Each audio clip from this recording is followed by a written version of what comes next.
What's up, you guys? Steve here with your stimulus check update, and we're hearing that Democrats in the House, they're going to be passing the stimulus package bill tomorrow, or maybe this weekend if we don't hear from the Senate parliamentarian. That's right, we're still waiting to hear from her as to whether or not that $15 per hour minimum wage is going to be included in the bill. Now, what we're hearing from Democratic leaders is regardless of whether it's included or not, they're going to be passing this in the House this weekend. Now, the question is, once it passes in the House and goes on to the Senate, are Democrats in the Senate going to remain unified on this? And what we're hearing currently is they are not. We're hearing that Senator Joe Manchin, he's making a lot of Democrats sweat because he's saying if that $15 per hour minimum wage is included, he's not going to support the bill. And this could be stopping the third round of stimulus checks. That's $1,400 for individuals, a $400 per week boost to unemployment that'll take you all the way out to August 29th, along with the extensions of PUA and PEUC that would get extended to August 29th as well, and all the provisions included in that 591-page bill. So,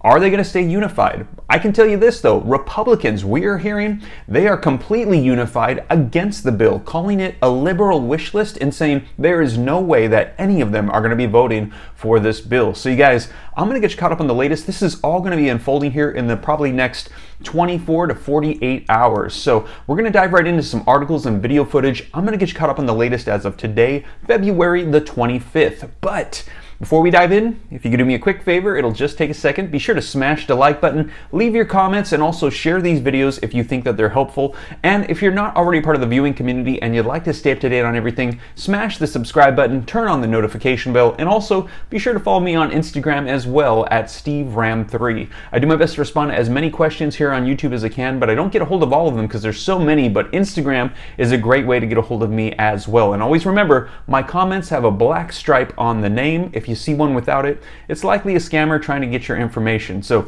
keep an eye out for that because there's a lot of them here on YouTube. But you guys, let's go ahead. I'm going to get you caught up on the latest regarding the stimulus right now. Let's go ahead and dive right in. All right, so first let's go ahead and take a look at this article that's going to give us the Democratic plan, and then we're going to take a look at some video footage that's going to let us know Republicans are unified against this bill. So first, link in the description below to this article that came out that says House Democrats aim to pass a $1.9 trillion relief bill on Friday, and that's tomorrow. It says House Democrats plan to pass their $1.9 trillion pandemic relief bill on Friday as lawmakers try to prevent unemployment lifelines from expiring next month, and the expiration is March 14th. If you're currently on PUA or PEUC, some sort of federal unemployment, that's the expiration date. So they need to pass this before then to continue on the extension of unemployment benefits, or there's going to be millions of people without unemployment. Now it says, the American people strongly support this bill, and we are moving swiftly to enact it into law, said House Majority Leader Steny Hoyer. Now here's a tweet from him that says the House will vote on Friday, and this is going to be ending the pandemic and delivering urgent needed relief to American families and small businesses. The American people strongly support this bill,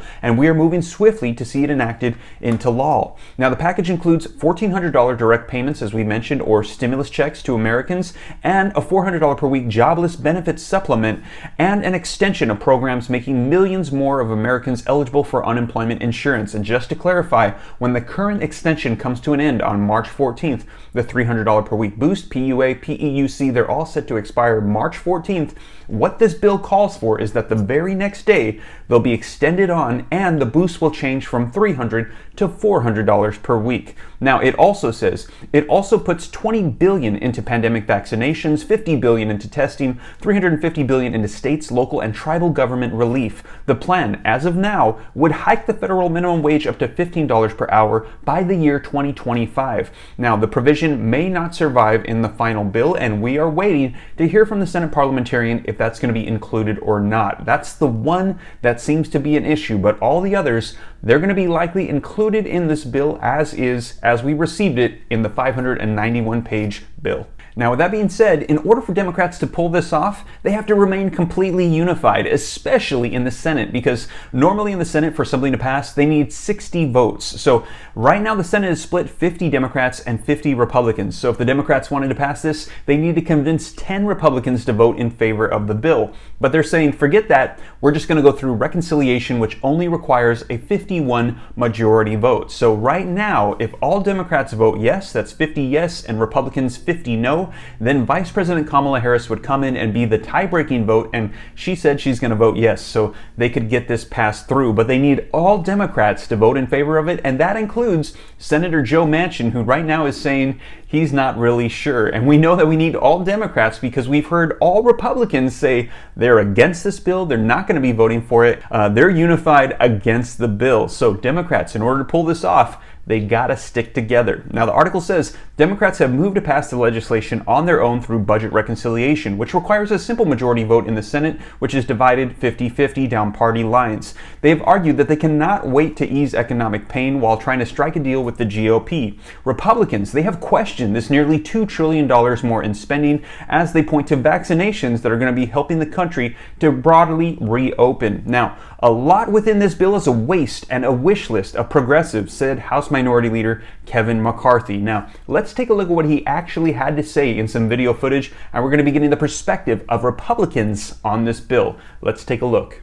The House is preparing to pass President Biden's $1.9 trillion COVID relief bill by the end of the week without the help of Republicans. Joining us now with more on this and the state of the GOP, House Minority Leader Kevin McCarthy. Leader McCarthy, it's good to see a big piece in the yeah, you probably, I don't know if you read it yet, in the Wall Street Journal op-ed pages from Senator Romney, Mitt Romney. I mean, when you lose Romney with the Democrat, when you lose Romney, I mean, so there must be something wrong with this bill. Biden's stimulus bill is a $1.9 trillion clunker. He makes a lot of points here, one of which is that $700 billion wouldn't even be spent until after the end of this year, wouldn't be spent until 2022 or after. So how is that immediately fighting COVID? It was his point. Well, it's not fighting COVID because only 9% of this bill goes towards COVID, towards testing, vaccines, or others. 1.7 trillion is for everything else. I mean, think for a moment. This is what the problem lies. We've done 5 COVID bills bipartisan. This is the first one that the Democrats just want to do by themselves. And to get the votes, what are they doing? They're putting in a special project for Nancy Pelosi, $100 million for Silicon Valley Fail Rail project, or a bridge for Schumer. We're watching that the money that's going for schools aren't even being spent. 95% of it won't be spent this year. So will schools even open? You've got more than $60 billion sitting there for schools that were already appropriated. You've got $1 trillion still sitting there that we appropriated that have not gone out. A lot within this bill is a waste or a wish list from the progressives, and I think that's why they're going to have difficulty even making sure all the Democrats vote for it. It's very similar to when Barack Obama came in and they passed that stimulus bill by themselves. And remember what happened at the end of the day a year later. More people thought Elvis was alive than the stimulus created a job. But unfortunately, this is going to do real damage to America, putting this much money out there in a time that it's not smart or surgical to do it.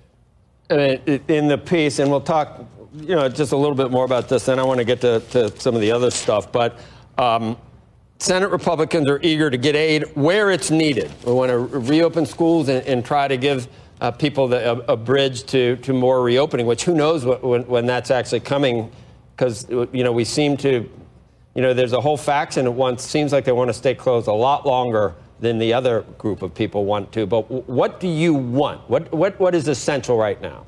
I think the 3 things we need to do: back to work, back to school, back to health. So I would spend more money on COVID.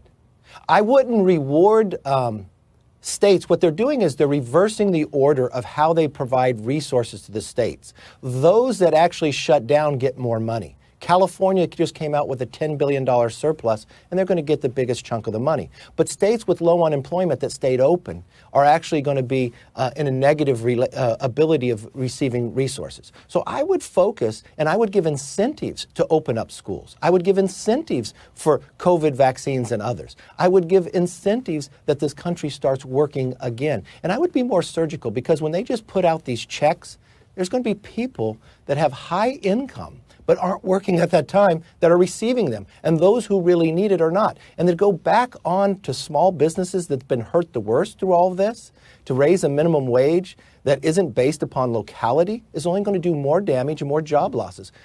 We don't need another study. We know what happened in Washington. when Seattle, which is wealthy, they lost jobs when they raised it. We watched in Long Beach, two grocery stores, they closed once they said give them $4 more for working during the pandemic. This is real economic problems that they're going to hurt the lowest income, and this isn't going to those who need it most. So there you guys have it. Let me know your thoughts in the comments down below. As he's saying Republicans are not in support of this bill. They're saying that less than 10% of it is actually going to battle the pandemic. They're saying there's stuff in there that's going to be helping out Nancy Pelosi, Chuck Schumer, and blue states. So do not count on Republican support. So in order for Democrats to pull this off, they're going to have to stay completely unified, especially in the Senate. Now, speaking of the Senate, we're still waiting to hear from the Senate parliamentarian as to whether or not that $15 per hour minimum wage is going to be included in this reconciliation process. So as soon as that comes out, though, know that I'll be sure to share here on the channel. And like I said, this is all expecting to unfold here likely in the next 24 hours. So as soon as we get that information,